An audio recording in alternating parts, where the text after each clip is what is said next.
What's up, YouTube? This is Brian from Bull Strength coming at you with another video, and today we're going to be talking about why the food pyramid was bullshit.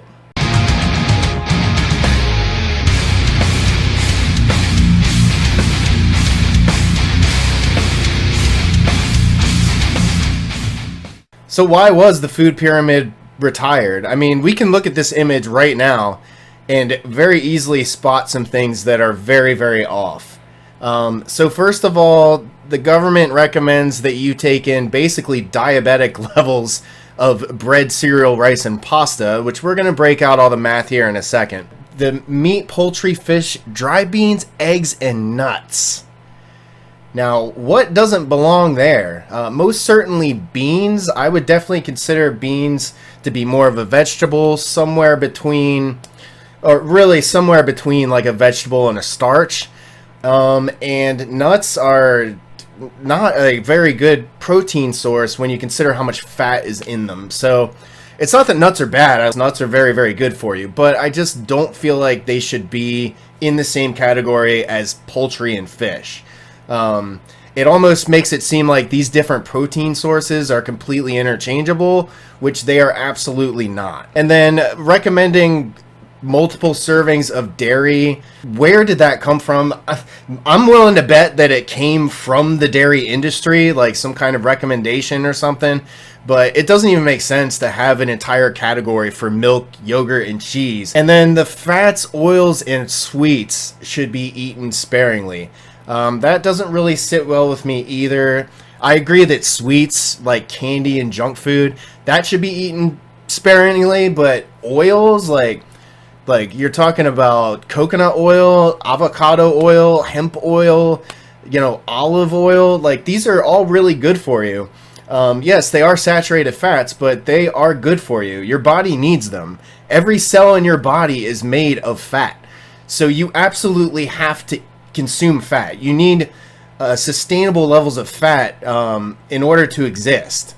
You will die without fat. So the fact that the government recommended everybody go on this super low fat diet, to me it doesn't really sit well, and it never really sat well with me for a while, until actually today when I was kind of doing some research for this video. I came across this speech from the president of the Sugar Research Foundation, and back in 1954 he gave a speech where he told his organization to basically deflect negative studies linking sugar to chronic diseases and to basically shift the blame to fats. And the entire reason why they wanted Americans to consume less fat is so that they would replace that fat with sugar.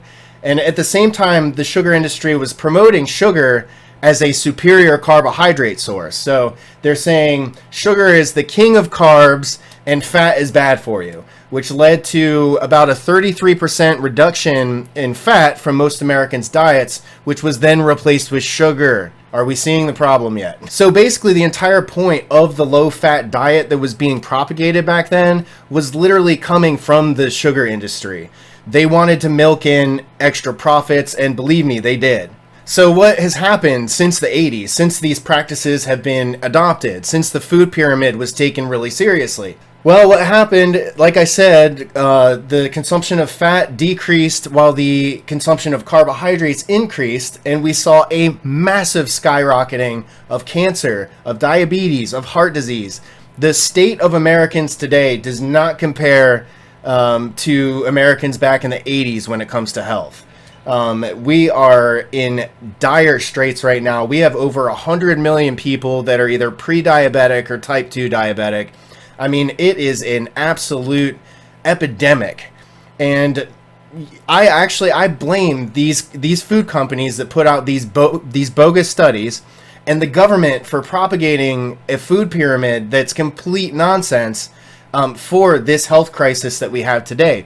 So now we're going to actually break down the math and see how many calories that you would be eating if you followed the food pyramid strictly. Now, keep in mind, the food pyramid, the government pretty much said, this is the guideline for everybody. Everybody falls somewhere into this food pyramid, right? It's not true whatsoever. Like, as a child, I was being taught that I should be eating the same servings as an adult. Like, does that sound right or wrong? It sounds wrong.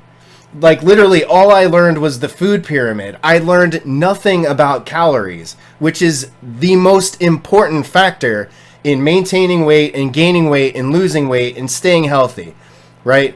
Not only knowing your calories, but knowing what macros you're taking in. So those two super key points were totally skipped over in my education, and all I got was this pyramid.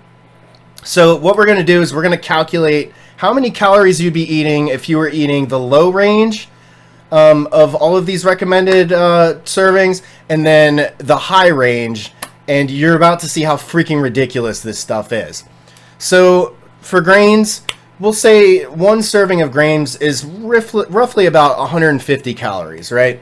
So on the low end, they recommend 6 servings of 150 calories, which equals 900 calories. So you're getting 900 calories from grains. Vegetables, we'll say it's about 40 calories per serving. So 3 servings is about 120 calories. Fruit, we'll say fruit is about 70 calories per serving. So double that for the 2 servings, and that's 140.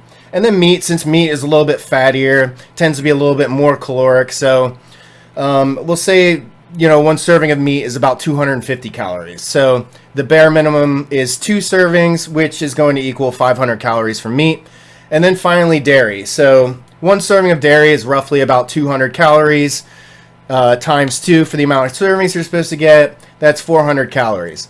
Now we take all of that and total it up, and that's 2,060 calories, which technically the low end of the food pyramid is not terrible. If you consumed this amount of if 2,000 calories is what your body needs, most importantly, this would not be a terrible diet for you to eat. Now, on the other hand, on the high end, so we'll take the exact same calories. So the government recommended 11 servings of grain.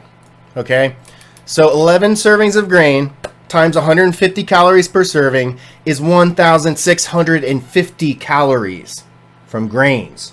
That is a crap load. That is like what a pro athlete would eat like the day before a competition. And then vegetables, like I said, 40 calories. So 5 times 5 is going to be 200. From fruit, we got 280. From meat, we've got 750. And then from milk, we have 600.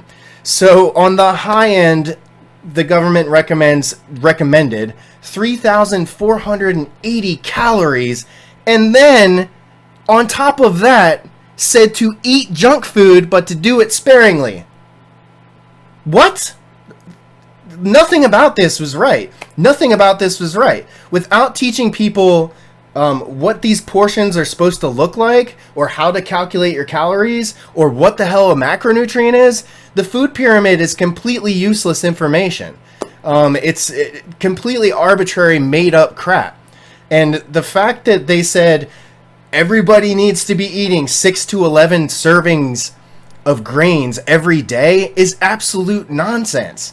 Like 1,650 calories per day? Like, the people that came up with this stuff were either diabolical or out of their minds. It seems diabolical, just considering the corrupt research that went behind, the government philosophy on dieting that led to the food pyramid. I would say that there's corrupt forces behind this and that they were trying to make us unhealthy on purpose. I'm probably wrong there. That's me with my little tinfoil hat on. So it's whatever. Anyway, yeah, so that's it for trashing the food pyramid. It should have never existed. Whoever came up with this was a complete idiot. And the fact that it lasted over 25 years is just complete nonsense. This should have been debunked forever ago. I'm happy that Obama finally did and instituted the MyPlate, which the MyPlate is a little bit better, but we're still missing the key point. We're still missing addressing calories and macros. That is the key right there. That's what people need to be educated on. Alright, that's it for the video. Hope you enjoyed the content. Bottom line is the food pyramid was and always will be bullshit. Ignore it. Figure out your calories, figure out your macros, and just stay away from these like general, especially if it's coming from the government. If the government's giving you advice on how to eat or whatever, I would be, at the very minimum, I'd be very skeptical of it. I wouldn't completely throw it out the window, but I'd be very skeptical of a government that at one point told us that smoking cigarettes was okay. More doctors smoke Camels than any other cigarette. So anyway, I want to thank my Patreon subscribers, Mr. Trey Threlkill and Pablo Hoodie. You guys rock. Thanks for subscribing. Hope that the online coaching is treating you well. And I'll see you guys in the next video. Peace out.